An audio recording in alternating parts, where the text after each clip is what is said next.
Yes yes. Okay चलिए। Okay dear students, हम लोग आज यूनिट 2 का पोस्चर डेविएशन वाला एस्पेक्ट आज डिस्कस करेंगे।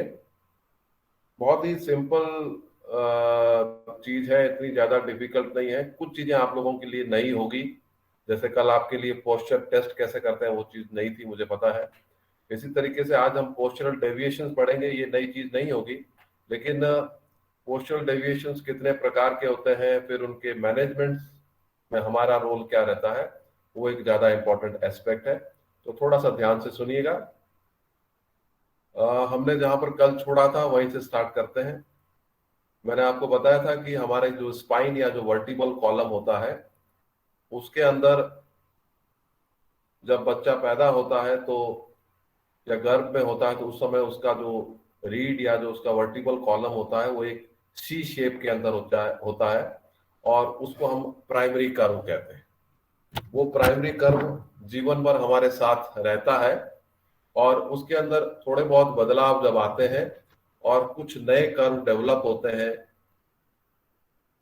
अलग अलग तरह के आसन अपनाने के कारण, व्यायाम करने के कारण, चलने दौड़ने खेलने के लिए, जो कि एक वृद्धि और विकास के क्रम का एक हिस्सा है।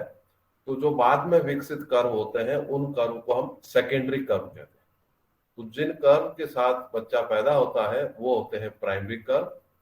वो जीवन भर रहते हैं, थोड़े उसमें बदलाव आते हैं और जो बदलाव आने के कारण जो नए कर्व बनते हैं हम उनको सेकेंडरी कर्व कहते हैं। ये तस्वीर मैंने आपको कल भी दिखाई थी। जिस तरीके से ये पोस्टीरियर कॉन्वेक्सिटी या सी शेप का जो कर्व होता है वो बच्चा पैदा होता है उस समय होता है, और जब राइट साइड का अगर आप देखेंगे तो आप पाएंगे कि उसके अंदर कुछ कुछ बदलाव आ रहे हैं। तो कुछ हिस्सों को हमने प्राइमरी कर्व नाम दिया है जो बदली नहीं होते हैं, उसी सी शेप के अंदर रहते हैं, और जो नए कर्व विकसित होते हैं इनको हम सेकेंडरी कर्व कहते हैं। ये कर्व आपके कमर के क्षेत्र यानी लंबर रीजन और आपके गर्दन के क्षेत्र यानी सर्वाइकल रीजन में जो बदलाव आते हैं, ये बदलाव गलत नहीं है, ये बदलाव जरूरी भी है। इन बदलावों के बिना आदमी सीधा नहीं चल सकता है, और जो गतिविधियां आज के परिप्रेक्ष्य में हम लोग करते हैं वो सभी इसी कारण संपादित हो पाती है। चाहे वो सीधा चलना हो, चाहे वो दौड़ना हो, चाहे खेलना कूदना हो, चाहे वो सीधा सोना हो। तो ये कोई असामान्य प्रक्रिया नहीं है, ये जीवन की वृद्धि और विकास के क्रम का एक हिस्सा है। लेकिन जो समझने की चीज है वो ये है कि इन कर्व के अंदर जरूरत से ज्यादा बदलाव नहीं आने चाहिए, और ये जरूरत से ज्यादा बदलाव कई कारणों से आते हैं। और वो बदलाव जब आते हैं तो शरीर के अंदर कुछ विकृतियां या कुछ डिफॉर्मिटीज डेवलप हो जाती है, और उन्हीं डिफॉर्मिटीज को हम पोस्चरल डेविएशन या पोस्चरल डिफॉर्मिटीज कहते हैं। वो हम आगे पढ़ेंगे। ये देखिए, यहाँ पर एक आपके सामने एक डायग्राम बना हुआ है, एक लड़की खड़ी है, और इसके अंदर अगर आप ध्यान से देखेंगे तो पीछे का हिस्सा इसका देखिए जो बैक है, इसके अंदर एक जगह लिखा हुआ है काइफोसिस, एक जगह लिखा हुआ है आपके लॉर्डोसिस, यानी कि ये दोनों एक दूसरे के विपरीत कर्व है।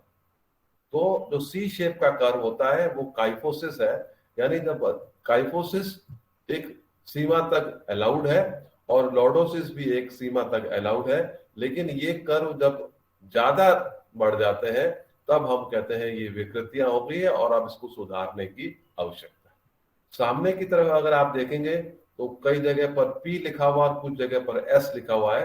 S का मतलब सेकेंडरी कर्व, जो उम्र के साथ वृद्धि और विकास के साथ विकसित होता है, और प्राइमरी कर्व का मतलब जिस कर्व के साथ हम पैदा होते हैं जिसमें बदलाव कम आते हैं उसको हम प्राइमरी कर्व।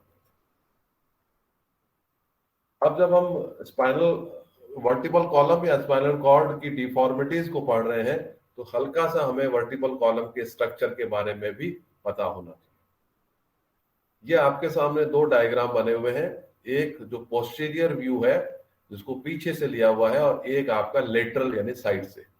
अगर आप रीढ़ की हड्डी को या जो आप वर्टिबल कॉलम जिसे कहते हैं इसको ध्यान से सीधा पीछे की तरफ से देखें तो आप पाएंगे कि ये एक सीधी रेखा के अंदर है, पर वो वास्तव में एकदम सीधी नहीं होती है, और जब साइड से आप देखते हो, ध्यान से एनालाइज करते हो, तो आपको उसके अंदर हल्के से बदलाव या कर्व्स दिखते हैं।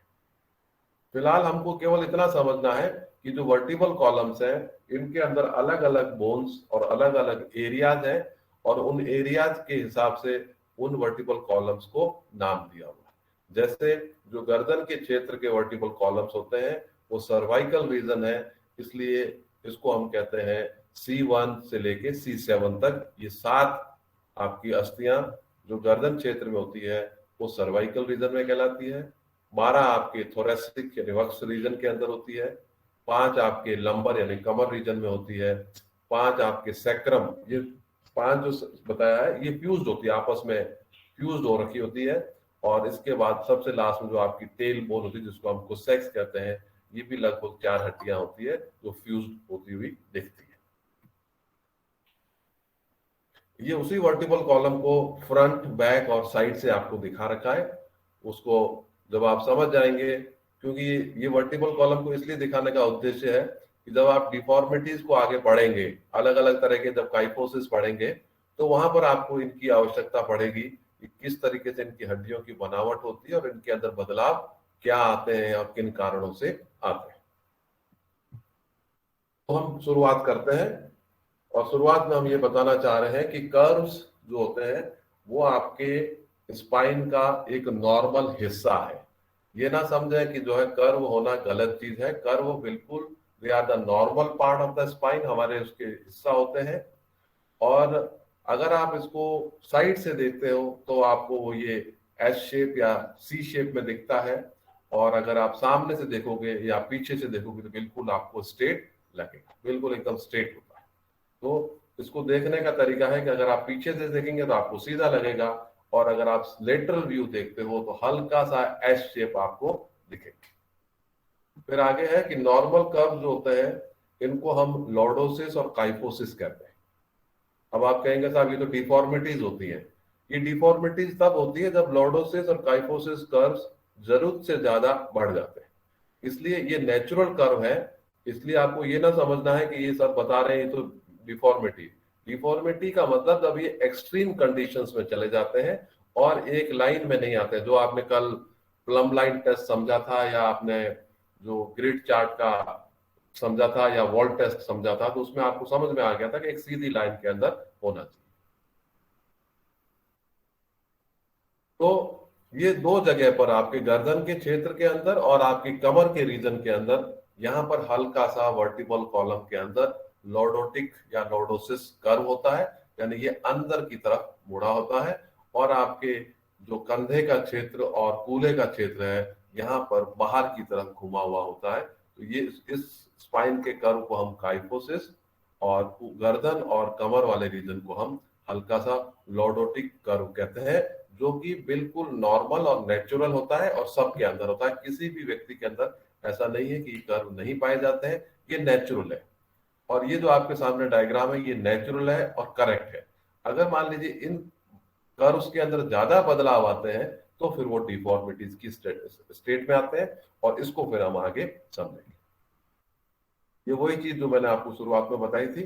अब यहाँ पर दोबारा दिखाने का मकसद ये है कि आपको हल्का सा समझ में आना चाहिए कि बच्चा जब पैदा होता है तो उसका कर्व इस टाइप से होता है, और ये कर्व कैसे कैसे विकसित होता है वो मैं दिखाना चाह रहा था इस डायग्राम में। इसके अंदर ये देखिए, ये जो आपके सामने दिख रहा है डायग्राम, इसके अंदर अगर आप ध्यान से देखेंगे तो सबसे पहला जो लेफ्ट साइड में आपके कर्व बना हुआ है, ये जब बच्चा गर्भ में होता है 2 महीने का होता है तो उसका जो स्पाइन का जो एरिया या वर्टिबल कॉलम का एरिया इस टाइप का होता है। और जब वो 6 महीने का होता है तो उसके अंदर धीरे धीरे आप देखेंगे हल्के से बदलाव आते हैं, और नया बॉर्न बच्चा जो होता है वो इस तरीके से होता है। हालांकि वो गर्भ में मुड़ा हुआ रहने के कारण ज्यादातर उसकी पोजीशन वैसी रहती है, लेकिन उसको सीधा किया जा सकता है। अगर आप सीधा लेटाएंगे तो सीधा भी दिखेगा। 4 महीने का बच्चा आप देखेंगे कि उसके अंदर गर्दन हल्की सी कर्व आ रही है और कमर के अंदर भी कर्व आ रहा है। यहाँ पर बच्चा धीरे धीरे पेट के बल लेटना शुरू करता है और गर्दन को ऊपर उठाता है, ये बदलाव आते हैं। और साल भर के बच्चे के अंदर आप देख सकते हो जो किस तरीके से आप आगे देखते हो, सॉरी नॉट 4 मंथ, 4 ईयर, 4 साल के बच्चे के अंदर जब सीधा वो चलने लगता है तब देखेंगे। और 13 साल का जब उसका वजन बढ़ने लगता है, मस्कुलर डेवलपमेंट स्टार्ट हो जाता है, प्यूबर्टी आ जाती है, तब क्या बदलाव आते हैं। और एक एडल्ट के अंदर किस तरीके से आपके स्पाइन के अंदर या वर्टिकल कॉलम्स के अंदर, कर्व्स के अंदर बदलाव आते हैं। तो ये आपका टोटल आपका धीरे धीरे जो है एज के साथ जो डेवलपमेंट। अब उसको जब हम पोस्चर के साथ रिलेट करते हैं तब आप देखेंगे कि यही वर्टिकल कॉलम अगर किसी का लेटरल व्यू के अंदर आप देख रहे हो सही है तो ये गुड पोस्चर है। दूसरे के अंदर आपका एस का शेप ज्यादा है तो गर्दन आगे की तरफ है। तीसरे के अंदर आपका जो कंधे का क्षेत्र है वो ज्यादा बाहर निकल गया है तो ये बड़ा कर्व बन जाता है। चौथे के अंदर आप देख रहे हो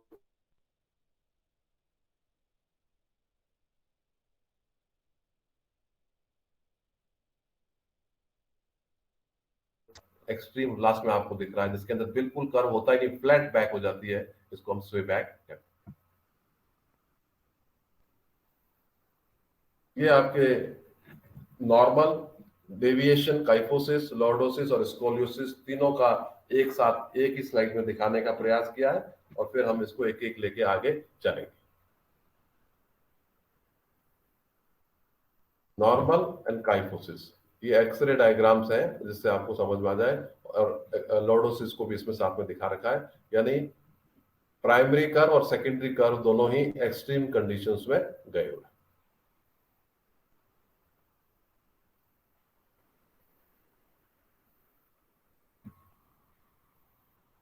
ये देखिए इसके अंदर भी आप लंबर रीजन के अंदर देखेंगे कि वो एक्सट्रीम कंडीशंस में चला गया।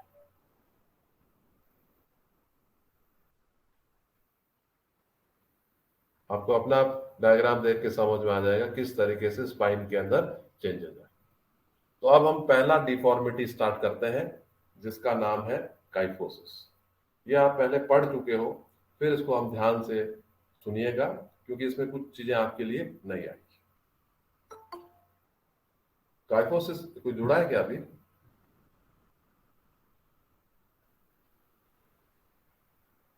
इसको टेक्निकल टर्म्स में अगर आप कहेंगे तो excessive outward curvature of the spine causing hunching of the back, यानी जब आपका कंधे का क्षेत्र या ऊपर का जो बैक होता है वो हल्का सा बाहर की तरफ दिखने लग जाता है, हंच टाइप का बन जाता है, गोलाकार रूप में बाहर की तरफ दिखने लगता है, तो उसको हम काइफोसिस कहते हैं। इसके अंदर सिम्टम्स क्या क्या होते हैं? लोगों की बैक में पेन होने लग जाता है, मसल्स जल्दी थक जाती है, मसल्स के अंदर जकड़न आ जाती है, और समय के साथ साथ ये धीरे धीरे कंडीशंस और खराब होती जाती है। तो जिन लोगों को ये सिम्टम्स दिखते हैं, regular upper back pain, muscle fatigue, stiffness in the back, and आप महसूस करते हो कि पिछले महीने 2-3 महीने पहले कम था अब ज्यादा हो गया है, और तो आप रियलाइज कर सकते हो कि द कंडीशन वो काइफोसिस की डेवलप हो रही। अभी काइफोसिस होता कैसे है, किन कारणों से होता है, what are the main reasons? Kyphosis के जो मेन रीजंस है उसमें सबसे पहला रीजन है वो है पुअर पोस्चर।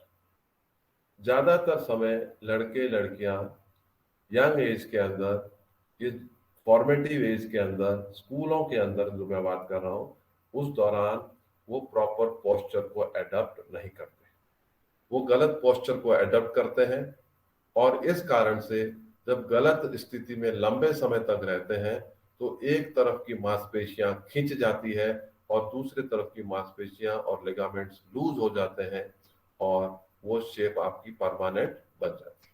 तो पहला तो खुद का ही पुअर पोस्चर, यानी आप खुद जानबूझकर गलत तरीके से बैठते हो, खड़े होते हो या लेटते हो। दूसरा है वो है आपका एबनॉर्मली शेप्ड वर्टिब्रास। जो आपके वर्टिब्रा कंधे के क्षेत्र में होते हैं उनके अंदर कुछ बदलाव आ जाते हैं।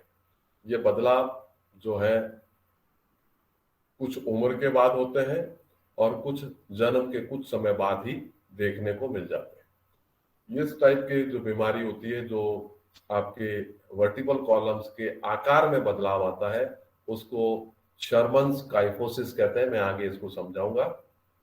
और इसके अंदर क्या होता है कि कई बार वर्टिब्रास प्रॉपर डेवलप नहीं होते हैं, या फिर वो जो है उनकी शेप के अंदर कुछ बदलाव आ जाता है। यानी ये जो रीढ़ की जो हड्डियां हैं जिसको वर्टिब्रा कहते हैं, उनके आकार के अंदर कुछ बदलाव आने के कारण काइफोसिस डेवलप होता है। तीसरा होता है abnormal development of spine in the वोम। कई बार बच्चे पैदा होते हैं तो गर्भ के अंदर ही उनकी जो स्पाइन होती है उसका विकास गलत तरीके से हो जाता है और बच्चा पैदाइशी जो है उस बीमारी को, उस विकृति को अपने साथ लेके आता है। इसको कॉन्जेनाइटल या बाई बर्थ काइफोसिस भी कहते हैं। ये हम आगे बढ़ेंगे। तो पहला पुअर पोस्चर, दूसरा वर्टिबल कॉलम्स के आकार में बदलाव, तीसरा जन्म के साथ, चौथा होता है एज। जैसे जैसे लोग बुजुर्ग होते हैं ऑटोमेटिकली उनके मसल्स वीक हो जाते हैं, और अगर वो ज्यादा झुक के चलते हैं और एज भी हो रही है तो आप पाएंगे कि कुछ गांव के अंदर आपने बुजुर्ग लोगों को देखा होगा, नानी, चाची, दादी, मामी को, वो किस तरीके से आगे की तरफ झुक के चलते हैं। तो उम्र के साथ भी काइफोसिस डेवलप होता है। कई बार काइफोसिस आपकी स्पाइनल इंजरीज के कारण भी होता है। किसी भी कारण से अगर आपकी इंजरीज हो गई है, चोटें लग गई है, वो खेल चोटें हो सकती है या कोई दूसरी चोटें हो सकती है, उन चोटों के कारण कई बार आपके अंदर काइफोसिस डेवलप हो जाता है। वहां पर नर्व डैमेज हो जाती है या फिर जो है इंजरीज के कारण कुछ डिफॉर्मिटीज आपके आ जाती है, वो चाहे मसल्स हो, चाहे लिगामेंट्स हो, चाहे टेंडन्स हो, वो किसी ना किसी के अंदर आती है। तो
की हो सकती है, वो मसल की बीमारी हो सकती है, वो आपकी अस्थियों की बीमारी हो सकती है, वो टीबी हो सकता है, वो आपके जो है लंग्स का डिसऑर्डर्स हो सकता है। तो इन कुछ बीमारियों के कारण भी ये अक्सर देखने को मिलता है। अगला जो काउज है वो है आपका साइकोलॉजिकल फैक्टर या इन्फीरियरिटी कॉम्प्लेक्स। बहुत सारे लड़के लड़कियां मनोवैज्ञानिक रूप से शर्मीले होते हैं, नजरें नहीं मिला पाते हैं, या उनके अंदर एक हीन भावना विकसित हो रखी होती है किसी भी कारण से, किसी भी अनुभव के कारण। तो फिर वो जो है जानबूझ के ही नीचे झुके हुए रहते हैं, और लंबे समय तक ऐसा रहने के कारण फिर उनके अंदर वो काइफोसिस विकसित होता है। अगला है इल डिजाइंड फर्नीचर। आपने नोट किया होगा कि जब भी आप स्कूल में पढ़े थे, आप कॉलेज में या यूनिवर्सिटी में पढ़ रहे हैं, चाहे यहाँ पर पढ़ रहे हो, आपने महसूस किया होगा कि आपकी क्लास के अंदर सारा फर्नीचर एक ही हाइट का है, लेकिन सारे विद्यार्थियों की हाइट एक नहीं है। ये आपने नोट किया होगा। कोई बच्चा 5 फीट का है, कोई 5.5 फीट का है, कोई 5 फीट 9 इंच का है, कोई 6 फीट का है, कोई 6 फीट 3 इंच का है। सबके लिए फर्नीचर एक ही है। यानी कि अगर फर्नीचर प्रॉपर नहीं है, उनकी एज और उनकी हाइट और उनकी बनावट के हिसाब से नहीं बने हैं, तो ये दिक्कत। हाँ, ये जरूर है कि स्कूल और कॉलेज के अंदर ये संभव नहीं होता है कि एक ही क्लास के अंदर आप 10 तरह का फर्नीचर रखो, लेकिन मोटे तौर पर आप फर्नीचर्स को जो क्लास की एवरेज हाइट होती है उसके हिसाब से आप डिजाइन कर सकते हो। और नहीं तो कम से कम अपने घर का फर्नीचर, आपका स्टडी टेबल, आपका कंप्यूटर टेबल, या आपका डाइनिंग टेबल, आपके चेयर्स वगैरह को, ये तो आपका अपने घर पे तो कर ही सकते हो।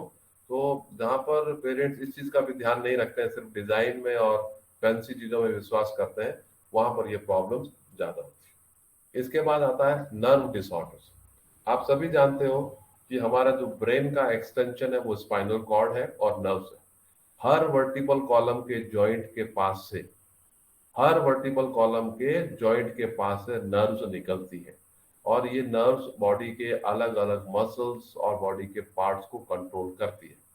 कई बार नर्व्स के अंदर कुछ इन्फेक्शंस हो जाते हैं या कुछ नर्व के दूसरे डिसऑर्डर्स हो जाते हैं, इस कारण भी काइफोसिस विकसित हो जाता है, ऐसा देखा गया। मस्कुलर इम्बैलेंस का मतलब है कि आपके बॉडी के ज्यादातर मसल ग्रुप पेयर्स में है, एंटीरियर, पोस्टीरियर या लेटरल, जैसा भी आप समझें, या जो आपके एंटागोनिस्ट एंड एगोनिस्ट जैसा भी कहें, इन मसल्स के अंदर इम्बैलेंस आता है। किसी क्षेत्र विशेष के मसल्स ज्यादा विकसित हो जाते हैं और कुछ पर्टिकुलर एरिया के मसल्स कम डेवलप हो जाते हैं। ये आपकी activities, choice of your exercise, weight training वगैरह पे भी डिपेंड करता है। इसके बाद कुछ लोगों के अंदर कैंसर या जो कैंसर के ट्रीटमेंट के बाद जो असर होता है, उसके कारण भी काइफोसिस देखने को मिला है। ट्यूबरक्लोसिस जो टीबी होती है, वो फेफड़े की टीबी हो या फिर आपके स्पाइन के अंदर भी, बोन में भी टीबी होती है, आपको जानकारी होगी शायद।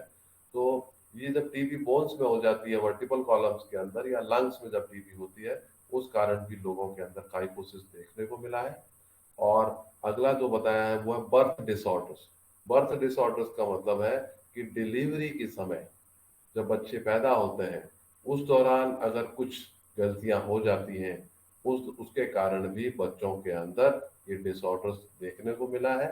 और इसके अलावा भी कुछ कारण होते हैं जो अभी तक ज्ञात नहीं हो पाए हैं, यानी उपरोक्त जितने भी कारण हमने चर्चा किए, इसके अलावा भी कुछ कारण देखने को मिले हैं जिनको हम अननोन फैक्टर्स कहते हैं, वो भी रिस्पॉन्सिबल होते हैं काइफोसिस के लिए। तो आपके सामने ये 10, 12, 15 बिंदु लिखे हुए हैं। These are the causes or the reasons of kyphosis. अब जो चीज आ रही है वो आ रही है आपके सामने, जिसको आपने शायद पहले नहीं पढ़ा हो। वो है कि काइफोसिस मोटे तौर पर 5 तरह का होता है। ये 5 तरह के काइफोसिस हम आज डिस्कस करेंगे। ये आपने पहले नहीं सुने होंगे। पहला काइफोसिस है जिसका नाम है पोस्चुरल काइफोसिस, दूसरा है सरमन्स काइफोसिस, तीसरा कॉन्जेनाइटल काइफोसिस, चौथा न्यूट्रिशनल काइफोसिस और पांचवा है ट्रॉमेटिक काइफोसिस। तो आप इनको नाम से ही आपको हल्का सा अंदाज लग जाएगा कि ये 5 तरह के काइफोसिस क्या क्या होते हैं। पहला पोस्चर, जिसका संबंध पोस्चर से रिलेटेड है। दूसरा है सरमन्स काइफोसिस, ये किसी विशेष डॉक्टर ने इसको आइडेंटिफाई किया था, उसके नाम से है, इसलिए उसको हम सरमन्स काइफोसिस कहते हैं। तीसरा है कॉन्जेनाइटल, यानी जो बाई बर्थ होता है, जन्म के साथ होता है। चौथा है जो पोषक तत्वों की कमी के कारण होता है। और पांचवा है वो है आपका दुर्घटनाओं और चोटों लगने के बाद, जब पोस्ट यानी एक्सीडेंट हो गया, आपके चोट लग गई, ऑपरेशंस हो गए और उसके बाद भी ये विकसित होता है, इसको हम कहते हैं पोस्ट ट्रॉमेटिक काइफोसिस। तो हम एक एक लेके चलते हैं। पहला है पोस्चुरल काइफोसिस। पोस्चुरल काइफोसिस जो है सबसे कॉमन टाइप का काइफोसिस है, सबसे अधिक यही देखने को मिलता है और ये लड़कों की बजाय लड़कियों में ज्यादा देखने को मिलता है। और ये भी ज्यादातर एडोलेसेंस स्टेज के अंदर, यानी जो किशोर अवस्था होती है, उस दौरान ये ज्यादातर देखने को मिलता है। तो तीन तीन चीजें बताई। पहला, ये सबसे कॉमन है। दूसरा, लड़कियों के अंदर लड़कों की अपेक्षा ज्यादा देखने को मिलता है। और तीसरा, ये किशोर अवस्था के अंदर ज्यादा पाया जाता है। किस लिए होता है? ये सिर्फ और सिर्फ आपके गलत आसन को अपनाने से होता है, bye adopting a poor posture. आप घर पे बैठे हुए हैं, आप टीवी देख रहे हैं, आप पिक्चर हॉल के अंदर पिक्चर देख रहे हैं, क्लास के अंदर लेक्चर सुन रहे हैं, आप सीधे नहीं बैठते हो, झुक के बैठते हो, तो उस कारण से ये आपका विकसित हो जाता है। इसके अंदर मसल्स और लिगामेंट जो है वो वीक हो जाते हैं और वो प्रॉपर मसल्स को होल्ड नहीं करते। These patients can have symptoms of pain and muscle fatigue. अब ये जो पोस्चरल काइफोसिस है, अगर ये एक्सट्रीम कंडीशन में चला गया है तो थोड़ा हल्का बहुत दर्द होता है, थकावट महसूस होती है, नहीं तो इसके साथ आराम से जीवन गुजरता है, कुछ ज्यादा समस्याएं नहीं होती, कुछ ज्यादा प्रॉब्लम्स नहीं।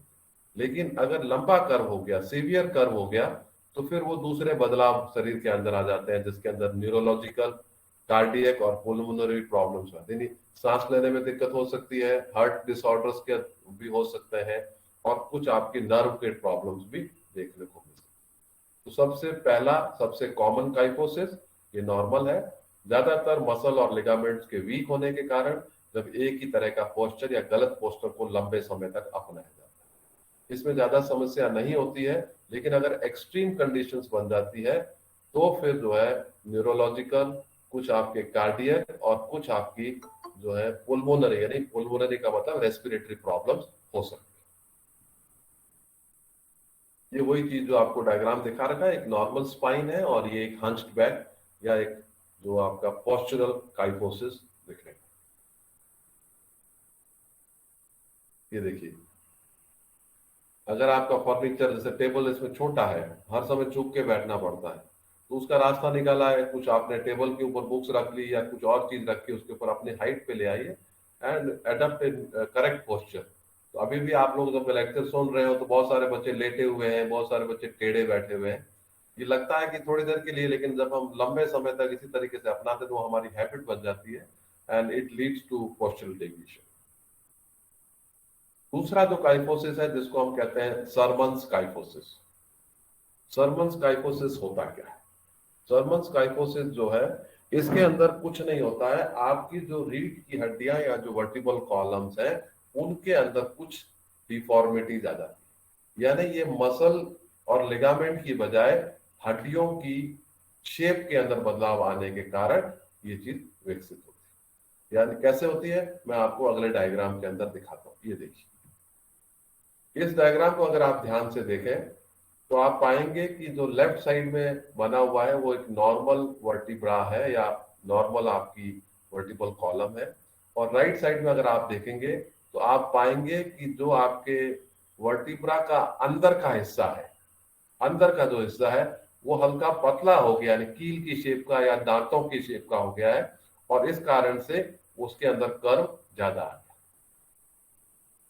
पीछे से मोटा और आगे से धीरे धीरे वो पतला होता है। ये डिफॉर्मिटी होती है, ये आपकी रीढ़ की हड्डी के आकार में ही कुछ बदलाव आ जाते हैं। ये देखिए, आप पोस्चरल काइफोसिस वाले आदमी को आगे झुक रहा है तो आप देख रहे हैं एक हल्का सा हंच है, जबकि सरमन्स काइफोसिस के अंदर एक आपको अलग से कुबड़ापन दिखेगा एक पर्टिकुलर एरिया के अंदर। इस डायग्राम के अंदर आपको और क्लियर दिखेगा कि नॉर्मल वर्टिब्रा कैसे होते हैं और मोर कर्व क्यों होते हैं, क्योंकि वो आगे की तरफ से जो है वर्टिब्रा का जो हिस्सा है वो पतला हो गया है, और पतला होने के कारण वहां गैप कम होता है तो वो नजदीक आ जाते हैं, और नजदीक आने के कारण पीछे की तरफ एक कुबड़ापन या एक आपका काइफोसिस डेवलप हो जाता है। तीसरा जो काइफोसिस है इसको हम कहते हैं कॉन्जेनाइटल काइफोसिस। कॉन्जेनाइटल का मतलब होता है जन्म, जन्म से, बाई बर्थ, यानी कुछ बीमारियां ऐसी होती है जो बच्चे जन्म के साथ लेके आते हैं, और इसके अंदर भी ये लिखा हुआ है कि जो कॉन्जेनाइटल काइफोसिस होता है ये सबसे least common type of abnormal kyphosis है, बड़ा कम होता है, लेकिन कुछ बच्चे होते हैं जो जन्म के साथ इसको लेके आते हैं। और फिर क्या होता है कि आपके उम्र भर इसको आपको कैरी करना पड़ता है। इसमें होता क्या है कि जो अलग अलग वर्टिब्रा होते हैं वो अलग अलग ना होके कहीं भी दो, कभी तीन, कभी चार वर्टिब्रा एक साथ फ्यूज हो जाते हैं। फ्यूज होने का मतलब, आपने जब अपने वर्टिबल कॉलम को शुरुआत में पढ़ा था तो आपको पता है जो हमारे सैक्रल रीजन के जो वर्टिब्रा हैं, पांच हैं, वो एक साथ जुड़े हुए हैं, और कोसैक रीजन वाले भी वर्टिब्रा जुड़े हुए हैं, वो एक नेचुरल फिनोमेना है।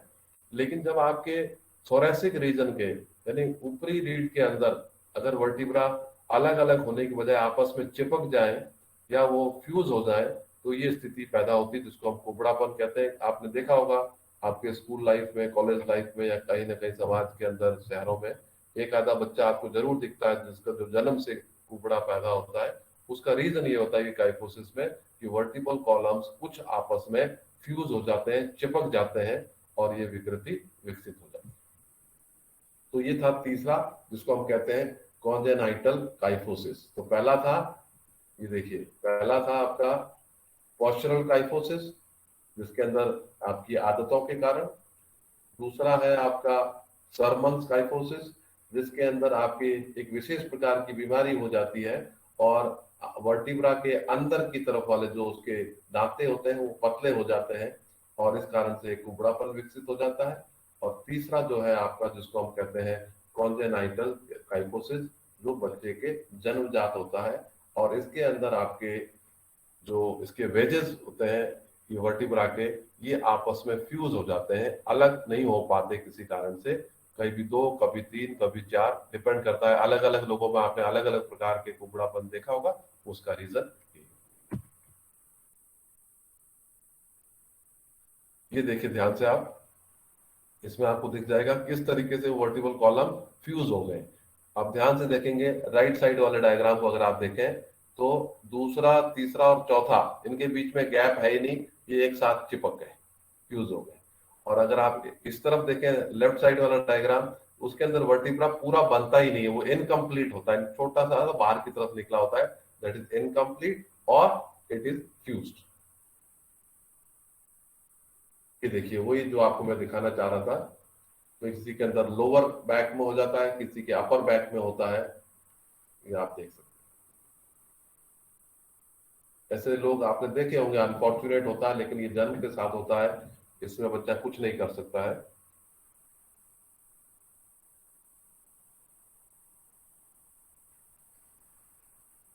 यहाँ लिखा हुआ है कि it is the least common type of abnormal kyphosis. कई बार ये क्वेश्चन पूछ लिया जाता है, which is the most common type of kyphosis, वो पोस्चरल काइफोसिस है।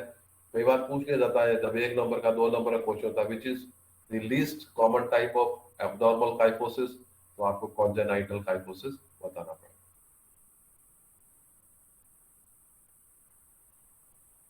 चौथा जो आपका काइफोसिस है वो है nutritional kyphosis.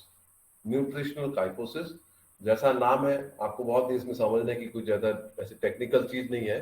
Due to the nutritional deficiency specially of vitamin D causing rickets, जिसको हम रिकेट्स भी कहते हैं, बोन्स वीक हो जाती है, बोन्स मुड़ जाती है, क्योंकि उनको प्रॉपर न्यूट्रिशन नहीं मिल पाता है, और खासकर विटामिन डी वगैरह, उसके कारण से ये प्रॉब्लम्स होती है। इसके अलावा विटामिन डी तो एक एग्जाम्पल बताया है, ये रिकेट्स होता है, इसके अलावा भी रिकेट्स जरूर नहीं पैरों में, और रिकेट्स बोन्स के अंदर कहीं पर भी हो सकता है। तो न्यूट्रिशनल डिफिशियंसी, जो आपके प्रॉपर भोजन या पोषक तत्व नहीं मिलते हैं, उन बच्चों के अंदर जो गरीब होते हैं, पिछड़े एरिया के अंदर हैं, जिनको जो है तीनों टाइम का खाना नहीं मिलता है, उन लोगों के अंदर ये ज्यादा देखने को मिलती है। और फिर अगर साथ में दूसरी बीमारियां हो गई, कभी मलेरिया हो गया, कभी क्या हो गया, तो वो ज्यादा जो है बच्चों के अंदर, कमजोर बच्चों के ऊपर ये ज्यादा असर डालता है। पांचवा है जिसको हम कहते हैं पोस्ट ट्रॉमेटिक काइफोसिस।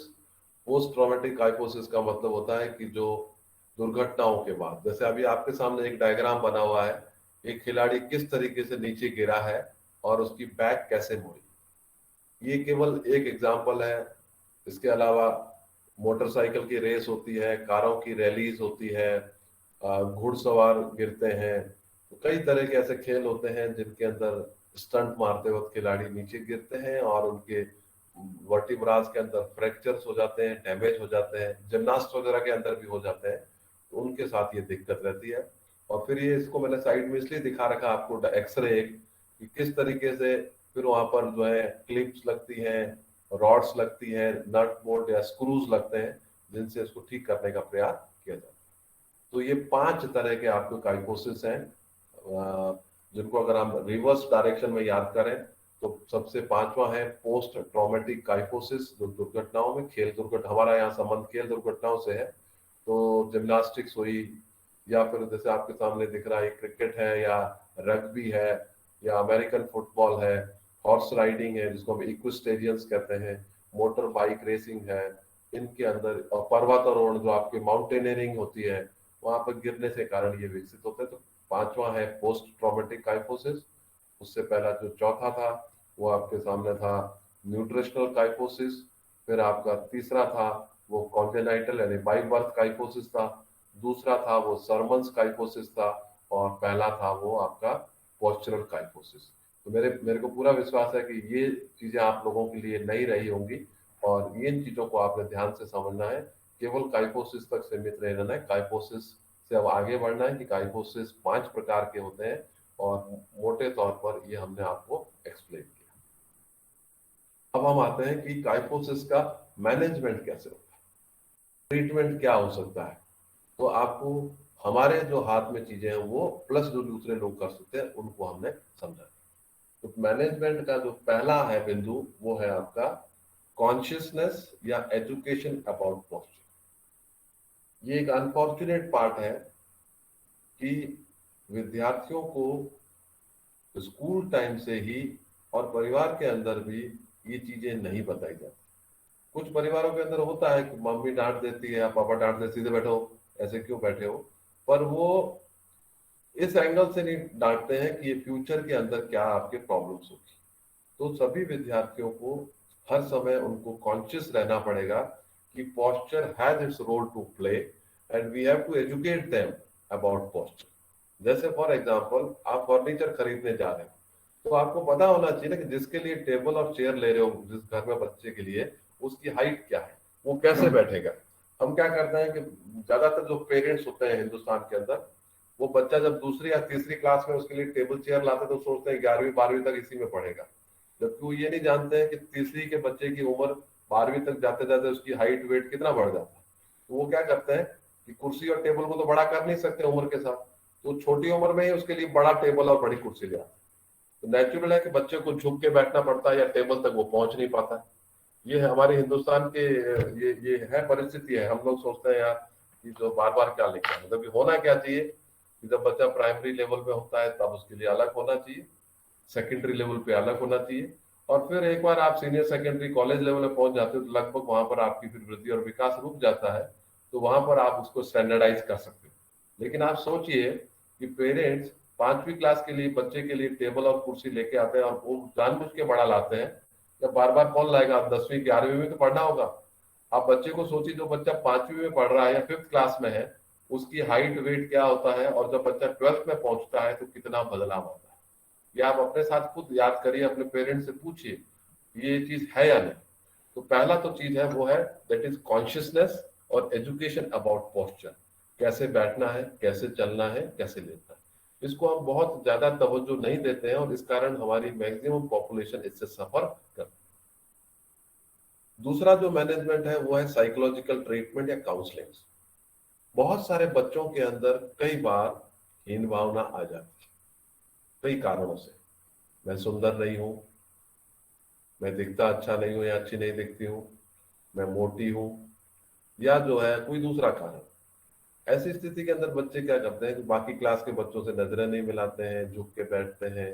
तो उनको काउंसलिंग करना जरूरी है। वो काउंसलिंग सबसे पहले तो पेरेंट्स की तरफ से होनी चाहिए और उसके बाद टीचर्स की तरफ से भी हमेशा होनी चाहिए, और उनको बताना चाहिए कि इट डजेंट मैटर एंड आप हमेशा अपने पॉजिटिव एस्पेक्ट के ऊपर आगे चलिए, इन चीजों की परवाह किए बिना उनको मोटिवेट करिए, उनको एग्जाम्पल्स दीजिए, then you can handle it. Number 3 is exercises. बहुत सारे लोगों को ये नहीं पता कि बैक को होल्ड करने के लिए, बैक को सीधा रखने के लिए कौन सी एक्सरसाइजेस और योगा के आसनास होते हैं। तो अगर हम उनको बताएंगे, उनको समझाएंगे और उनको कराएंगे तो आप इसको मैनेज कर सकते हैं। तो अगर किसी विद्यार्थी को काइफोसिस हो भी गया है तो हम उनको साइकोलॉजिकल ट्रीटमेंट देके, उनके पोस्चर के बारे में एजुकेट करके और उनको विभिन्न प्रकार के एक्सरसाइजेस प्रदान करके इसको हम मैनेज कर सकते हैं। चौथा होता है न्यूट्रिशनल सप्लीमेंट्स। आज की तारीख में बाजार में कई तरह के न्यूट्रिशनल सप्लीमेंट्स आते हैं। वो टैबलेट्स और कैप्सूल के रूप में आते हैं या फिर मिक्सचर्स आते हैं कई ऐसे। आप जो है on the recommendation of nutritional experts या डॉक्टर्स के रिकमेंडेशंस के ऊपर उनको ये चीजें दे सकते हैं। जो लोग गांव के हैं, गांव में पढ़े हैं, उन लोगों को पता होगा कि स्कूलों के अंदर आयरन की टैबलेट्स बांटी जाती है, कई बार विटामिन के टैबलेट्स भी दिए जाते हैं। तो ये चीजें उसी का हिस्सा है कि बच्चे के अंदर न्यूट्रिशनल सप्लीमेंट्स मिलते हैं। पांचवा है ब्रेसेस। ब्रेसेस का मतलब होता है कि आज की तारीख में बाजार के अंदर ऐसे बहुत सारे सपोर्टिव इक्विपमेंट्स अवेलेबल है। सपोर्टिव इक्विपमेंट्स क्या होते हैं, जो सहारा देते हैं, जिनको आप लगा सकते हो, जैसे बेल्ट हुआ, अलग अलग तरह के पट्टे हुए, या फिर कुछ विशेष प्रकार के स्ट्रैप्स और हैंडल्स हुए जो मैं आपको आगे दिखाऊंगा, इनको लगा के आप सहारा दे सकते हो। बेल्ट को बांध सकते हैं, स्ट्रैप्स को बांध सकते हो, और कुछ विशेष प्रकार के ब्रेसेस आते हैं जिनको लगाने से काफी हद तक पोस्चर्स करेक्ट किए जा सकते हैं। और छठा है आपका न्यूरो सर्जिकल ट्रीटमेंट्स, जहां आवश्यकता हो, जहां पर नर्व्स की प्रॉब्लम्स हैं, जहां पर आपकी सर्जरी की आवश्यकता है या कोई दूसरी ऑर्थोपेडिक प्रॉब्लम्स है, तो फिर उनको उस तरीके से ट्रीट किया। तो मोटे तौर पर ये 6 इसके मैनेजमेंट के तरीके हैं। बाकी इसके सब पार्ट्स होंगे। पहला, एजुकेशन अबाउट पोस्चर, इसको आप बहुत लंबा चौड़ा लिख सकते हो, लंबे चौड़े चीजें बता सकते हो। हर समय बच्चों को बताना कि खड़े कैसे रहना है, बैठना कैसे है, टीवी देखते वक्त कैसे करना है, कंप्यूटर्स को हैंडल करते वक्त, मोबाइल को हैंडल करते वक्त कैसे आपका पोस्चर होना चाहिए। फिर आप उनको बता सकते हो कि चीजों को उठाते वक्त क्या ध्यान रखना है, धकेलते वक्त कैसे ध्यान रखना है। तो you have to teach that. Number 2, psychological treatments, counselling होती है। इसके अंदर मोटिवेट भी किया जाता है और वास्तविकताओं से रूबरू भी कराया जाता है। आप नोट करेंगे, आप अपना बचपन याद कर रहे हैं, जब आप स्कूल्स वगैरह में थे या अभी भी कॉलेज वगैरह में, आपके कुछ साथी होते हैं जो दादा टाइप के होते हैं, जो सीना तान के ऊपर 3 बटन खोल के चलते हैं। धीरे धीरे उनके अंदर फिर लॉर्डोसिस डेवलप हो जाता है। तो ऐसा नहीं है केवल हीन भावना से, वो आपको जैसे ना एक्स्ट्रावर्ट, जरूरत से ज्यादा भी अपने आप को तुर्रम खां या फतेह खां समझने से भी कई बार हो जाता है। तो आपके अंदर हीन भावना है तो उसको अपग्रेड करें। और जिन लोगों के अंदर बहुत ज्यादा ओवर कॉन्फिडेंस है, उनको ध्यान रखना चाहिए कि उनके अंदर लॉर्डोसिस डेवलप हो सकता है, तो उनको भी आप प्रॉपर काउंसलिंग देके ये चीजें कर सकते हो। तीसरा, मैंने आपको बताया कि there are a lot of exercises, जो अगर आप आंख बंद करके सोचें जो आपने अभी तक की है, चाहे वो जंपिंग जैक हो, चाहे स्ट्रेचेज हो, चाहे वो सूर्य नमस्कार हो, या फिर आपके जितने भी अलग तरह के आप आसनों को अपनाते हो, चाहे वो नौकासन हो, चाहे भुजंगासन हो, आपको हल्का सा आप एरिया को याद करिए, उस एरिया के आसन कौन से होते हैं, उन आसन को आप परफॉर्म करिए, उससे काफी हद तक ठीक होता है। Nutritional supplements, braces and neurosurgical treatments, ये आप असिस्ट कर सकते हो, अदरवाइज ये काम एक्सपर्ट्स का है। तो ये आपका मैनेजमेंट का तरीका है। अब मैंने आपसे कल भी बात की थी और आज दोबारा बताता हूँ, इसी से रिलेटेड एक हल्का सा, जो डायरेक्टली रिलेटेड नहीं है बट इनडायरेक्टली अगर आप ध्यान से देखें, इसके अंदर एक व्यक्ति ने अलग अलग पोस्चर्स के अंदर मोबाइल या टैबलेट पकड़ रखी है, और आप ध्यान से देखोगे कि अगर वो बिल्कुल गर्दन को अपनी प्रॉपर पोजीशन पे रखता है तब भी, और मोबाइल को लंबे समय तक देखता है, तब भी उसकी गर्दन के जो ऊपर है वो लगभग 5 किलो के आसपास वेट पड़ता है। अब आप देखिए दूसरे एंगल के अंदर, अगर आप झुक के देखते हो और हल्की सी काइफोटिक पोजीशन में आते हो, आपकी गर्दन 30 डिग्री के आसपास अगर झुकी हुई है, तो यू कैन सी कि जो है वो लगभग जो है 15 से 18 किलो वजन आपकी गर्दन के ऊपर पड़ता है। अब आप देख लीजिए, यानी एक तरीके से आप गर्दन की अननेसेसरी वेट ट्रेनिंग करते हो और उसका फलस्वरूप परिणाम क्या होता है, काइफोसिस। अब आप देखिए तीसरी फोटो के अंदर, जब एक विद्यार्थी, लड़का या लड़की 45 डिग्री के ऊपर झुककर मोबाइल को देखता है, और हमने अक्सर देखा है कैंटीन के अंदर, कैफेटेरिया के अंदर, बसेस के अंदर, क्लासरूम्स के अंदर बच्चे इस तरीके से बैठे रहते हैं। तो 45 डिग्री के ऊपर अगर आप झुक के बैठे हुए गर्दन को झुका रखा है, तो देखिए इसके ऊपर करीब करीब 24-25 किलो का वजन पड़ता है।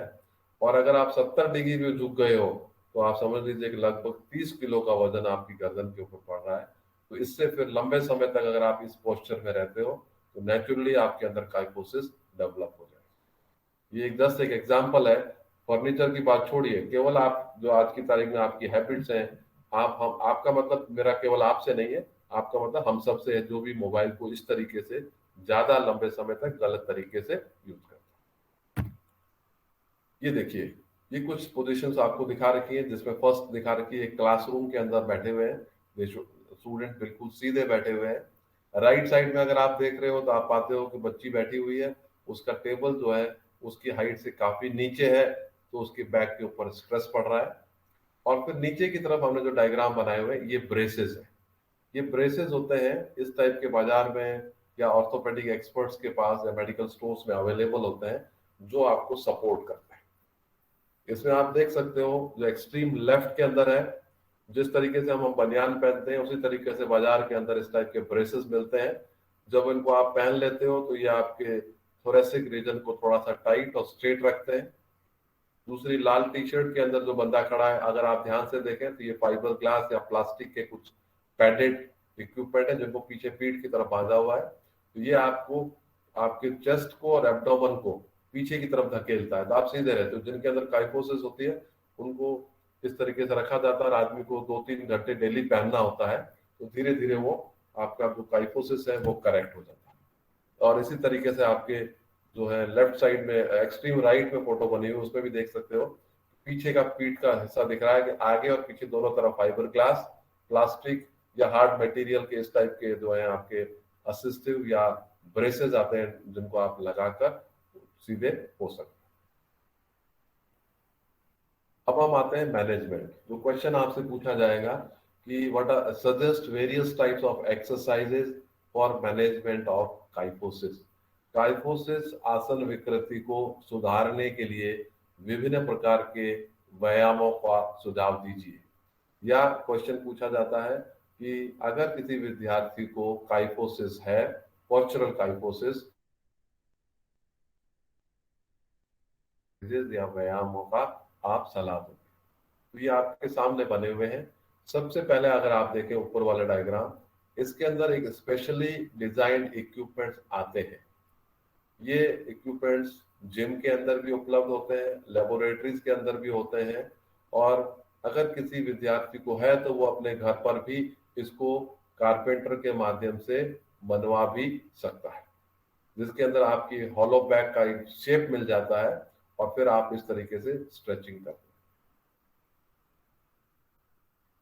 इसके अंदर एक जगह आप देखेंगे तो सबसे नीचे जो चौथा डायग्राम बना हुआ है, एक महिला कुछ बैंड पहन के और एक्सरसाइज कर रही है। यानी वो इलास्टिक बैंड्स होते हैं जो आपको आगे की तरफ खींचते हैं और आप मसल्स से पीछे खींचकर उसके अंदर एक होल्ड पोजीशन रखते हो, जिससे आपकी मसल्स को स्ट्रेंथनिंग एक्सरसाइजेज या जिसको कहते हैं स्टैटिक जो है आपका स्ट्रेस मिलता है।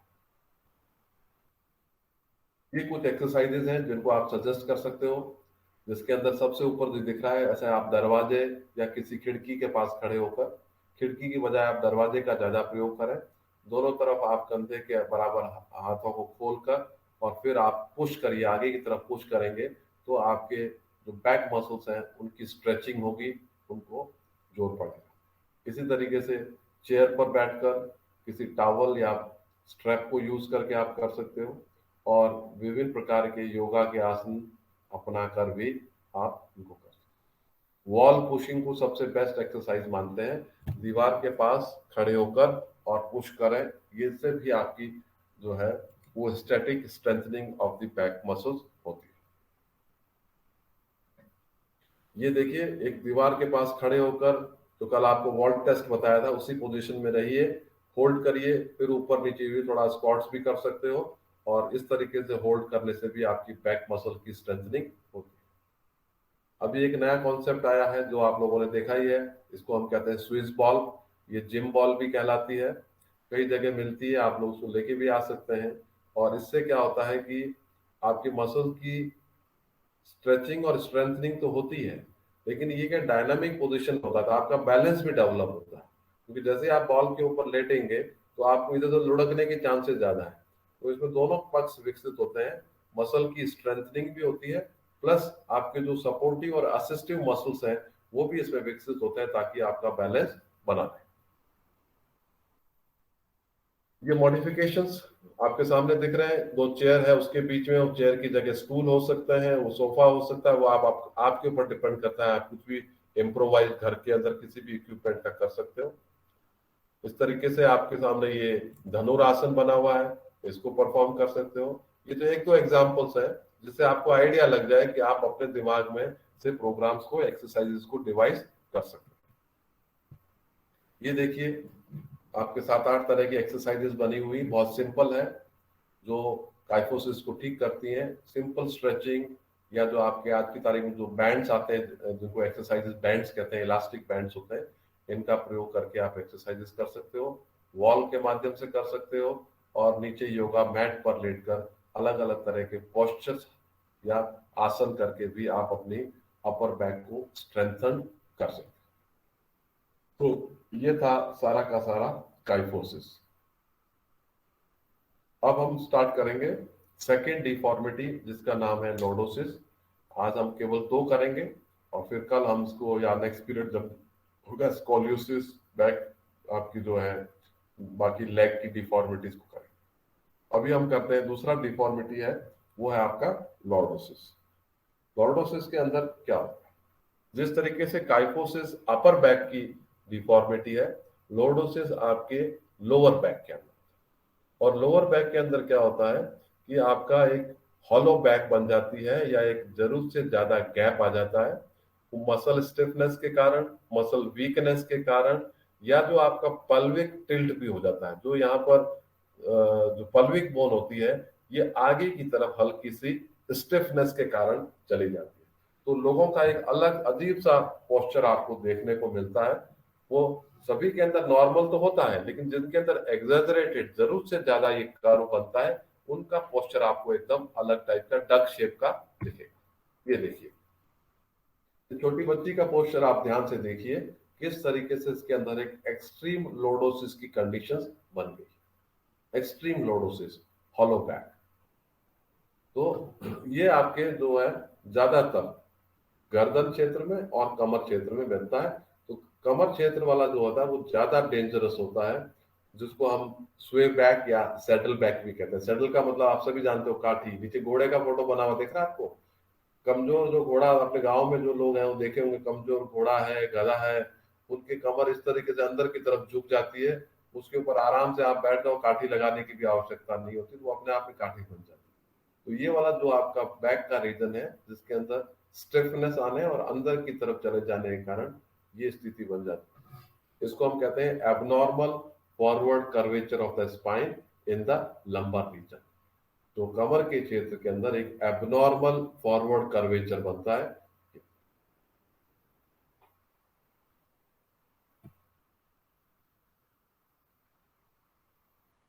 जिन लोगों के अंदर ये लॉर्डोसिस होता है उन लोगों के अंदर अक्सर उनका पेट आगे की तरफ निकल जाता है।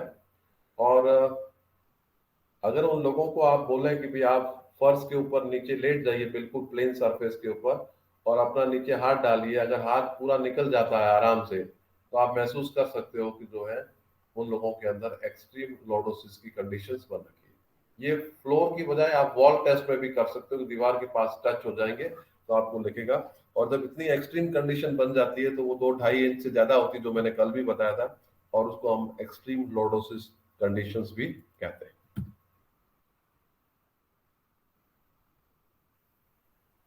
अब ये किस कारण से होती? ज्यादातर जो होती है वो आपकी जो मसल्स एब्डोमेन की होती हैं, वो एब्डोमिनल मसल्स स्टिफ हो जाती हैं, और आपके जो घुटने होते हैं उनके अंदर फिर हाइपर एक्सटेंशन आ जाता है। यानी जिस तरीके से हाथों में हाइपर एक्सटेंशन आता है, आप सीधा करते हैं, खासकर गर्ल्स की कोहनियों में होता है, वो जिनको लॉर्डोसिस होता है, हाई एक्सट्रीम लॉर्डोसिस, उनकी घुटनों के अंदर भी जो है आपका हाइपर एक्सटेंशन देखने को मिल जाता है, क्योंकि वेट इस तरीके से शिफ्ट हो जाता है, बॉडी टाइट हो जाती है, तो वो पैरों को जबरदस्ती खींच के रखता है। और इस कारण से उन लोगों के अंदर जिनके अंदर लॉर्डोसिस होता है, अक्सर देखा गया है कि उनके पैर भी चपटे या फ्लैट फिट होते हैं। सिम्टम्स क्या क्या होते हैं? सिम्टम्स है कि C shape back when seen from the lateral aspect. अगर आप साइड से देखेंगे तो आप पाएंगे कि जो आपकी कमर है वहां पर सी शेप टाइप का कर्व बन रहा है, और बटक्स जो है वो मोर प्रोमिनेंट का मतलब है वो बिल्कुल अलग आपको दिख जाएंगे, पीछे निकले। appearing sway back with buttocks being more pronounced। कई लोगों के अंदर जब वो टाइट कपड़े पहनते हैं तो जिस तरीके से एक जानवर की जो आप काठी बनती है घोड़े की या दूसरे जानवरों की, उस काठी शेप टाइप यानी कर्व बन जाता है, आपको वो दिख जाएगा। और जब आप नीचे लेटेंगे तो आप या दीवार के पास खड़े होंगे तो बहुत लंबा गैप आपको देखने को मिलेगा। इसके अलावा जो सिम्टम्स होते हैं वो अक्सर जिनको एक्सट्रीम लॉर्डोसिस होता है उनको बैक पेन काफी होता है, उनको डिस्कम्फर्ट भी रहता है, वो लंबे समय तक सीधे नहीं बैठ सकते हैं, ये प्रॉब्लम उनके साथ रहती है। और कुछ विशेष प्रकार के मूवमेंट्स या स्किल्स या एक्शन करने में भी उनको दिक्कत आती है। ये कुछ सिम्टम्स। अब लॉर्डोसिस कि कारण क्या है। तो देखिए ज्यादातर कारण तो जो आप काइफोसिस के होते हैं वो ही होते हैं, लेकिन कुछ यहाँ पर हल्के से अलग भी है। जैसे प्रेगनेंसी, फीमेल्स के अंदर प्रेगनेंसी के दौरान एक पर्टिकुलर शेप में आ रहे लंबे समय तक रहने के बाद वो मसल्स जो है वीक हो जाते हैं, और अगर पोस्ट प्रेगनेंसी एक्सरसाइजेज ना की जाए तो लंबे समय तक आपका लॉर्डोसिस रह सकता है। तो एक नई चीज है, यानी पहले वाले कारणों में नहीं। अगर आप यूं लाइन से गिनना चाहें तो सबसे पहला कारण है एबनॉर्मल ग्रोथ ऑफ बोन्स। आपकी जो वर्टिब्रा की जो बोन्स होती है उनके अंदर एबनॉर्मल ग्रोथ हो जाती है एक। दूसरा जो होता है उसके अंदर एक विशेष प्रकार के वर्टिबल कॉलम की बीमारी होती है जिसको हम कहते हैं स्पॉन्डिलोलाइथिसिस। ये एक विशेष प्रकार की आपकी वर्टिबल कॉलम्स की बीमारी है जिसके अंदर जो आपके वर्टिबल कॉलम्स के बीच में जो डिस्क रहती है वो डिस्क जो है वो आगे की तरफ खिसक जाती है। तो आपके लोअर वर्टिब्रा जो होते हैं वो आगे की तरफ खिसक जाते हैं। तीसरा है ऑस्टियोपोरोसिस। ऑस्टियोपोरोसिस क्या होता है कि कुछ विशेष प्रकार की शरीर के अंदर कमियों या विकृतियों या बीमारियों के कारण आपकी जो वर्टिब्रा या कमर के रीजन की जो वर्टिब्रा होती हैं उन हड्डियों के अंदर कुछ एरोजन, हड्डियां घिस जाती है, हड्डियों के अंदर बदलाव आ जाते हैं, हड्डियां कमजोर हो जाती है उस कारण भी, या हड्डियां टूट जाती है उसके कारण भी ये प्रॉब्लम आती है। इसके अलावा जो आपके इंटरवर्टिबल डिस्क रहती है, ये कार्टिलेज की डिस्क होती है, और इस डिस्क के अंदर कई बार स्वेलिंग्स आ जाती है या कुछ इन्फेक्शंस हो जाते हैं, उस कारण भी आपको लॉर्डोसिस देखने को मिलेगा। ओबिसिटी भी एक कारण है। जिन लोगों के अंदर, जो लोग ज्यादा मोटे होते हैं, पेट ज्यादा निकल जाता है, उन लोगों के अंदर भी अक्सर लॉर्डोसिस देखने को मिला है। अगर आपका काइफोसिस हो रखा है तो कई बार काइफोसिस को काउंटर करने के लिए भी अपने आप बॉडी के अंदर लॉर्डोसिस डेवलप हो जाता है, ऐसा भी देखने को मिला है। आपके कमर की जो बैक की जो मसल्स हैं वो ज्यादा टाइट होती हैं, या जो है उनके अंदर फ्लेक्सिबिलिटी की कमी हो जाती है, उसके कारण भी ये देखने को मिलता है। इसके अलावा एक्सेस विसरल फैट, यानी जिनके अंदर फैट ज्यादा होता है, ऊपर की चर्बी ज्यादा होती है, उन लोगों के अंदर भी ये लॉर्डोसिस डेवलप होता है। प्रेगनेंसी में आपको समझा ही चुका हूं। इसके बाद आता है रिकेट्स। रिकेट्स का मतलब वही डिफिशियंसी न्यूट्रिशनल विटामिन डी की कमी से भी हड्डियों के आकार में बदलाव आ जाते हैं। और लास्ट है वो है आपका imbalance strength in muscle group, यानी एक मसल नहीं, पूरे मसल ग्रुप के अंदर, जैसे हैमस्ट्रिंग है, ये भी आपकी बॉडी को, हिप को होल्ड करता है, ग्लूटियस मसल्स है, एब्डोमिनल मसल्स है। अगर इनके मसल्स के अंदर एक तरफ की मसल ज्यादा स्ट्रांग हो गई और दूसरी तरफ की कमजोर हो गई तो भी ये दिक्कत आपके विकसित होती है। तो ये कुछ काउजेज हैं, एक बार मैं दोबारा आपको रिमाइंड कर देता हूँ। एक तो एबनॉर्मल ग्रोथ ऑफ बोन्स, हड्डियों की जो है एबनॉर्मल ग्रोथ जिसके कारण पता नहीं होते हैं। विशेष प्रकार की एक हड्डियों की वर्टिब्रा की बीमारी जिसको हम कहते हैं स्पॉन्डोलायो इसको बोलते हैं स्पॉन्डोलोलिसिस। इसको प्रोनाउंस में ढंग से नहीं आता, इतना लंबा नाम है। ये विशेष प्रकार की वर्टिबल कॉलम्स की डिजीज या डिसऑर्डर होता है।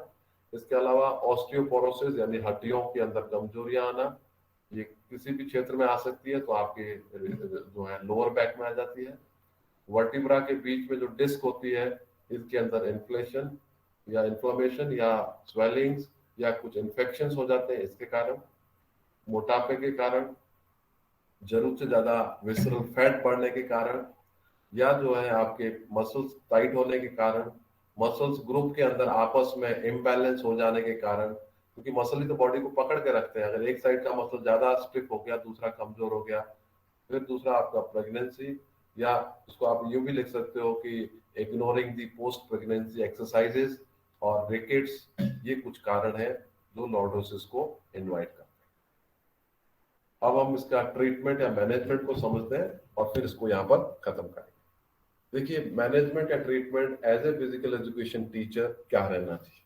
तो ज्यादातर ये चीज है कि अगर लॉर्डोसिस माइल्ड है, हल्का सा है, तो फिर ज्यादा ट्रीटमेंट करने की कोई आवश्यकता नहीं है। बच्चों को बोलिए कि नियमित रूप से स्ट्रेचिंग और एक्सरसाइजेज और योगा अभ्यास करते रहे, वो समय के साथ ठीक हो जाता है। लेकिन अगर ज्यादा प्रॉब्लम्स है, दर्द हो रहा है, लंबे समय तक खड़े नहीं रह सकते हैं, बैठ नहीं सकते हैं, तो फिर आपको कुछ विशेष प्रकार का फिजिकल थेरेपी प्रोग्राम बनाना पड़ेगा। और इसमें आप फिजियोथेरेपिस्ट का हेल्प ले सकते हो, जो आपके वेट ट्रेनिंग, स्ट्रेंथनिंग और एक्सरसाइजेस के एक्सपर्ट्स हैं, उनकी मदद लेके और उनके लिए अलग अलग तरह के एक्सरसाइज प्रोग्राम डेवलप कर सकते हो। अगर आपकी हैबिचुअल पुअर पोस्चर के कारण लॉर्डोसिस डेवलप हुआ है, यानी हैबिट के कारण हुआ है, तो जरूर आप हैबिट्स को धीरे धीरे रिवर्स कर सकते हो। एकदम तो नहीं होता है, लेकिन आप धीरे धीरे उनको रिवर्स कर सकते हो। फिर है आपका ये आपका stretching, lower back, hip flexor और हैमस्ट्रिंग ग्रुप ऑफ मसल्स हैं, इनको ज्यादातर लड़के लड़कियां इग्नोर करते हैं। जो भी जिम जाता है वो अपर बॉडी के लिए जरूर जिम के अंदर करेगा, डंबल्स उठा लेगा, बार उठा लेगा, पुशअप्स कर लेगा, पुलअप्स कर देगा, लेकिन वो हैमस्ट्रिंग मसल्स को और जो भी आपके हिप फ्लेक्सर्स हैं या जो एडक्टर मसल्स हैं, इनको वो कभी भी, ज्यादातर, मैं ये नहीं कह रहा सभी, लेकिन ज्यादातर बच्चे उसको इग्नोर करते हैं, और इस कारण से एक साइड की मसल ज्यादा डेवलप होती, दूसरी नहीं होती। तो वहां पर आपको ध्यान रखना है कि हिप की मसल्स को, बैक की मसल्स को, hamstring group of muscles, quadricep group of muscles, lower abdomen both on the front and the back, इन सब की प्रॉपर स्ट्रेचिंग और प्रॉपर स्ट्रेंथनिंग एक्सरसाइज प्रोग्राम बनाकर लंबे समय तक दिए जाने से आप काफी हद तक इसको मैनेज कर सकते हैं। अगर लॉर्डोसिस जो है बचपन में ही, छोटी उम्र के अंदर ही बच्चों में देखने को मिल जाता है, तो फिर उनके लिए ब्रेसेस आते हैं, इस टाइप के सपोर्टिव इक्विपमेंट्स आते हैं, जो कमर पर या पेट की तरफ, आगे की तरफ बेल्ट के रूप में, पट्टे के रूप में या दूसरे इक्विपमेंट के रूप में बांध दिए जाते हैं। और उसको कहा जाता है, डिपेंड करता है कैसी सीवियरिटी है, 2 घंटे 3 घंटे, या रात को सोते वक्त उसको पहन के रखिए। तो अगर लंबे समय तक बच्चे उसको पहन के रखते हैं, तो धीरे धीरे वो चीजें ठीक हो जाती है। तो एक्सरसाइजेस के अलावा आपके ये सपोर्टिव इक्विपमेंट्स, जिनको हम स्ट्रैप्स या जो है ब्रेसेस कहते हैं, इनका प्रयोग भी करना चाहिए। जिन लॉर्डोसिस के अंदर एक्सरसाइजेज और सपोर्टिव इक्विपमेंट से काम नहीं चल रहा हो, ये तो एक्सपर्ट ही बताएंगे। तो ऐसी स्थिति के अंदर अगर सर्जरी वगैरह की आवश्यकता होती है, तो सर्जरी भी की जाती है। वो सर्जरी मसल्स की हो सकती है, वो आपके बोन्स की हो सकती है, वो जॉइंट की हो सकती है, और फिर वहां पर कुछ मेटल रॉड्स, हुक्स वगैरह लगाकर भी स्पाइन को स्टेबलाइज किया जा सकता है। ये एक्सट्रीम कंडीशंस में जिनको जरूरत से ज्यादा प्रॉब्लम्स होती है, उनके अंदर ये चीजें की। और जो हमारे हाथ में है वो कुछ एक्सरसाइजेज हैं जो हम कर सकते हैं, ये मैंने आपके सामने दिखा रखी है। पहला है स्ट्रेचेस फॉर लॉर्डोसिस, जिसके अंदर हिप फ्लेक्स स्ट्रेचेस होते हैं। इस डायग्राम में देख के आपको समझ में आ जाएगा, एक पैर को आगे की तरफ मोड़ना है, दूसरे के घुटने को टच रखना है, और इस पोजीशंस को अल्टरनेट तरीके से आपको पूरा स्ट्रेच करना है। इसमें आपका हैमस्ट्रिंग भी स्ट्रेच हो रहा है, आपका क्वाड्रिसेप भी स्ट्रेच हो रहा है, और जितने भी आपके हिप के दूसरे मसल्स हैं, इनर थाई के मसल्स हैं, एडक्टर ग्रुप ऑफ मसल्स हैं, वो सारे के सारे स्ट्रेच और स्ट्रेंथन दोनों को करना है। ये आप 20 से 30 सेकंड तक होल्ड करें, और 3 से 5 रेपिटेशंस अगर आप करते हैं, इससे काफी हद तक आपके जो है लॉर्डोसिस करेक्ट हो सकता है, और मस्कुलर बैलेंस को वापस विकसित किया जा सकता है, स्टिफनेस को दूर किया जा सकता है, मस्कुलर बैलेंस को बनाया जा सकता है। ये लोअर बैक स्ट्रेचेस है। ये एक्सरसाइज आप जानते हो, ऊपर वाली जिसमें दिख रहा है फीटल स्ट्रेच अंग्रेजी में बोलते हैं, अदरवाइज अगर आप ध्यान से देखें तो हम लोग उसको पवन मुक्त आसन कहते हैं। इसमें घुटने के ऊपर से हाथ लाने की बजाय नीचे रखा हुआ है। तो इस तरीके के आप स्ट्रेचेस करेंगे, आसन करेंगे, इससे काफी हद तक आपकी जो है लोअर बैक को स्ट्रेच मिलता है, मसल्स बैलेंस होंगे, और फ्यूचर के अंदर लंबे समय तक करने पर ये आपका करेक्शन किया जा सकता है। यहाँ पर दोनों घुटनों को मोड़कर, फिर बारी बारी से एक एक घुटने को मोड़कर, ये आप पे डिपेंड करता है, 3 से 5 रेपिटेशन करें, होल्ड करें, you can do it. Abdominal crunches, abdominal crunches के अंदर क्या होता है, इसमें नॉर्मली सिटअप्स लगाते हैं, क्योंकि आपकी एब्डोमिनल मसल्स वीक हो जाती हैं, वो होल्ड नहीं कर पा रही है आपके बैक को स्ट्रेट, तो एब्डोमिनल मसल्स को आप अलग अलग तरह के सिटअप्स, पैर सीधे रखकर, पैर मोड़कर, पैरों को चेयर पर रखकर, जैसा आप चाहें अलग अलग पोजीशंस को लेके और नियमित रूप से लंबे समय तक अगर आप क्रंचेस या सिटअप्स करते हो, इससे भी आपके एब्डोमिनल मसल्स स्ट्रेंथन होंगे। ये कॉन्सेप्ट है जो जिम बॉल के साथ है। इसके अंदर जिम के अंदर आप स्ट्रेप्स और जिम बॉल को यूज करके आप पर्टिकुलर स्ट्रेचिंग पोजीशन होल्ड करके मसल्स को स्ट्रेंथन कर सकते हो। इसका फायदा ये होता है कि मेन मसल के साथ साथ में जो सपोर्टिव मसल्स होते हैं वो भी इसके अंदर डेवलप।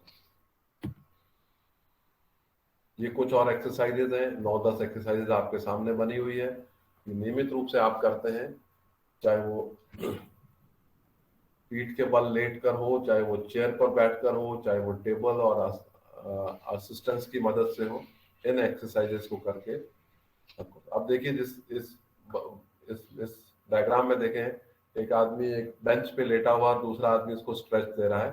तो कई बार क्या होता है कि हम इंडिविजुअली आपके एडक्टर ग्रुप ऑफ मसल्स, जो थाई के इनर मसल्स हैं या हिप फ्लेक्सर्स हैं या हैमस्ट्रिंग है, उसको पूरा स्ट्रेच नहीं कर पाते हैं।